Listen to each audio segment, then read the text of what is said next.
Chapter 2, Exercise 2.5, Question number 2 கான solution.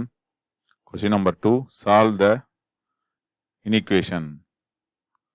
இந்த அசமன்பாட்டை வந்து தீர்வு காண்க அப்படின்னு சொல்லி கொடுத்துருக்காங்க. ஏற்கனவே ஃபர்ஸ்ட் சம் பார்த்தோம், 2 மெத்தடில் போட்டோம். அதே போல தான் இந்த சம்மும். இதையும் நம்ம வந்து 2 மெத்தட்லையுமே போடலாம். 2 மெத்தட் கிடையாது, ரெண்டுமே ஒன்று தாங்கிறது நம்ம நல்லா தெரிஞ்சுக்கணும். ஓகே, ஃபர்ஸ்ட் வந்து given inequation எழுதிக்கிறோம். x squared minus x squared plus 3x minus 2 greater than or equal to 0 இருக்கு. இது முன்னாடி மைனஸ் இருக்கனால மைனஸால மல்டிப்ளை பண்ணிக்கும். இப்போ மல்டிப்ளை பை மைனஸால பெருக்கிறோம். என்ன கிடைக்கும்? மைனஸால பெருக்குனா இன்இக்வாலிட்டி ரிவர்ஸ் ஆகிடும். தெரியும்னா இதில் மைனஸால மல்டிப்ளை பண்ணால் இது X square minus 3x plus 2 இது greater than equal to 0ங்கிறது less தான் ஈக்குவல் டு 0வாக மாறிடுது. இதுக்கப்புறம் நம்ம இதை ஃபேக்டரைஸ் பண்ண போகிறோம்.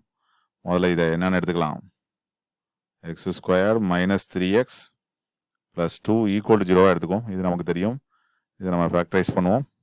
ஃபேக்டரைஸ் பண்ணால் என்ன கிடைக்கும்? பெருக்குனா 2 கூட்டினா -3 1 இன்ட்டு 2 வந்து 2 1 2 ஆட் பண்ணால் மைனஸ் வரதுனால போத் மைனஸ், ரெண்டுமே மைனஸ் போட்டுறோம். அப்போ X minus 1 X minus 2 equal to 0. தனித்தனியாக ஈக்குவல் டு 0 வைக்கிறோம். X minus 1 equal to 0, X minus 2 equal to 0. அப்போ அதுலேருந்து X equal to 1, X equal to 2. இதை நம்ம ஒரு நம்பர் லைனில் குறிச்சிக்கிறோம். ரியல் லைன் மெய்யன் கோட்டில் குறிச்சிக்கிறோம். 1, அதுக்கப்புறம் 2, அப்புறம் இன்ஃபினிட்டி வரைக்கும் இருக்குது. இந்த பக்கம் மைனஸ் இன்ஃபினிட்டி இருக்குது. இங்கே லெஸ் தான் ஈக்குவல் இருக்கிறதுனால எல்லாம் நம்ம க்ளோஸ்டு ப்ராக்கெட்டில் எழுதணும். இது ப்ளஸ்ஸு, இது மைனஸு, இது ப்ளஸ்ஸு. இதுலேருந்து 3 இன்டர்வல்ஸ் எழுதலாம். இதை மைனஸ் இன்ஃபினிட்டி கம்மா +1 க்ளோஸ்டு ப்ராக்கெட் போட்டுக்கிறோம். அப்புறம் 1, 2 க்ளோஸ்டு ப்ராக்கெட் போட்டுக்கிறோம். அப்புறம் 2, இன்ஃபினிட்டி அப்படின்னு எழுதிக்கிறோம். இதில் நமக்கு தேவையானது என்ன? Less than or equal to 0 விட சிறியது. 0 விட சிறியதுன்னா மைனஸ். அப்போ மைனஸ் உள்ள பகுதி தான் நமக்கு வேணும். இப்போ இதுதான் நமக்கு சொல்யூஷனாக அமைய போகுது. 1, 2 உதாரணமாக 1, 2 நடுவில் உள்ள ஏதாவது ஒரு பாயிண்ட் எடுத்து இதில் சப்ஸ்டிட் பண்ணோம்னா நமக்கு நெகட்டிவ் வரும்.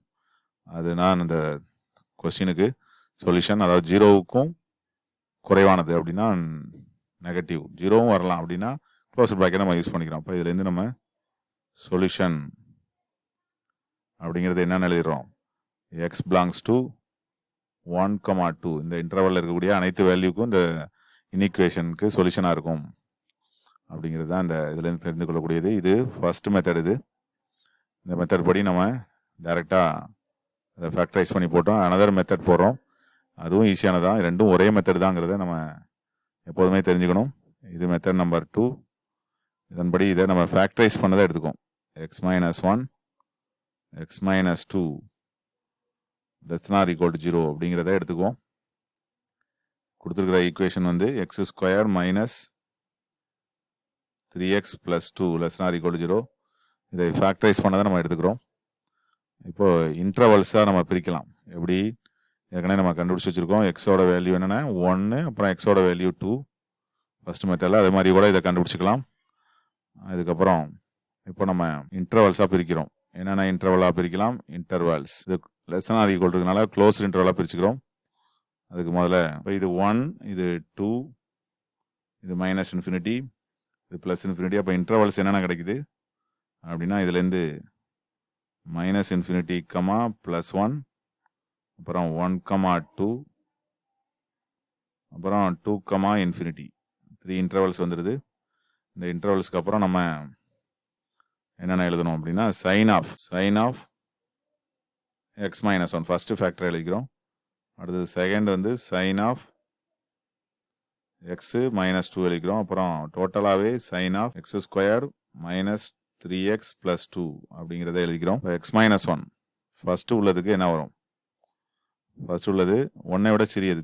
0 போடுறோம். அப்போ நெகட்டிவ் தான் வரும். நெகட்டிவ் 0 போடுறோம். இப்போ 0 -2 அப்போ negative minus into minus plus கிடச்சிருது. அது 1க்கும் 2க்கும் நடுவில் உள்ள வேல்யூ போடுறோம். என்ன கிடைக்கும்? 1ஐ விட தாண்டினா 1.5 போடுவோம். 1.5ல் 1 போயினா 0.5 ப்ளஸில் கிடைக்கும். அப்போ இது ப்ளஸ்ஸு. ஆனால் 1.5 -2ங்கிறது மைனஸில் வரும். அப்போ ப்ளஸ் இன்ட்டு மைனஸ் ரெண்டையும் மல்டிப்ளை பண்ணால் தான் இது வரும் மைனஸ். லாஸ்ட்டாக உள்ளது 2ஐ விட பெரிய நம்பர் 3 போடுறோம். 3ல் 1 போயிட்டுனா 2ங்கிறது பாசிட்டிவ். 3ல் 2 போயிட்டுனா 1 அதுவும் பாசிட்டிவ். 2 பாசிட்டிவ் மல்டிப்ளை பண்ணால் பாசிட்டிவ் தான் வரும். இப்போ ப்ளஸ் கிடச்சிருது. நமக்கு தேவையானது லெஸ் ஆர் ஈக்குவல் டு 0. அப்போ மைனஸ் உள்ளதுக்கு என்ன ஆன்சர்? 2. அப்போ இது ப்ளஸ்ஸு, இது மைனஸ், ப்ளஸ். இதை தான் நம்ம ஃபர்ஸ்ட்லேயே எழுதணும். அதை வேற ஒரு வழியில் இப்போ கண்டுபிடிச்சிக்கிறோம். நடுவில் உள்ளது தான் எப்போதுமே நமக்கு அந்த நெகட்டிவ் சொல்யூஷன் வரும். எப்போ எக்ஸ் ஸ்கொயர்டு இது மாதிரி நம்ம எழுதும்போது ஒரு குவாட்ராட்டிக் இன்இக்குவேஷனுக்கு அப்படிங்கிறத நன்றாக தெரிந்து கொள்கிறோம். ஆனால் இதுலேருந்து தீர்வு அப்படிங்கிறது நடுவில் உள்ள பகுதி, அதாவது 1,2. அப்போ சொல்யூஷன் தீர்வு அப்படிங்கிறது எக்ஸ் பிலாங்ஸ் டு அந்த 1,2 அப்படிங்கிறத நம்ம எப்படி கண்டுபிடிச்சிக்கோம். இதன் மூலமாக அந்த ப்ளஸ் மைனஸ் ப்ளஸ் எப்படி வந்தது அப்படிங்கிறது தான் அந்த டேரெக்டாக போட்டிருக்கோமா, அது எப்படி வந்ததுங்கிறது தான் அந்த டேபிள் மூலமாக தெரிந்து கொள்கிறோம். இப்போ இந்த டேபிளை நம்ம தெரிஞ்சுக்கணுமா அப்படிங்கன்னா கண்டிப்பாக தெரிஞ்சுக்கணும். ஏன்னா இதில் 2 அப்படின்னா ஓகே, இதே 3 சொல்யூஷன் உள்ள எக்ஸசைஸ் இதுக்கு அப்புறம் வருகிறது. அதை நம்ம வந்து இந்த மாதிரி மெத்தடில் தான் போட்டாகணும். அங்கே போய் நம்ம குவாட்ராட்டிக் ஈக்குவேஷன் ப்ளஸ் மைனஸ் ப்ளஸ்ன்னு போட்டுற முடியாது. அங்கே cubic equation, 4th degree equation வரும், டினாமினேட்டர் நியூமினேட்டர்லாம் வரும். அதனால் அந்த மாதிரி கணக்குகளுக்கு இந்த வழியை நம்ம தெரிஞ்சுக்கிட்டு தான் ஆகணும். அதுக்கு ஒரு முன்னோட்டமாக இந்த செகண்ட் மெத்தடை தெரிஞ்சுக்கிறோம். தேங்க்ஸ் ஃபார் வாட்சிங்.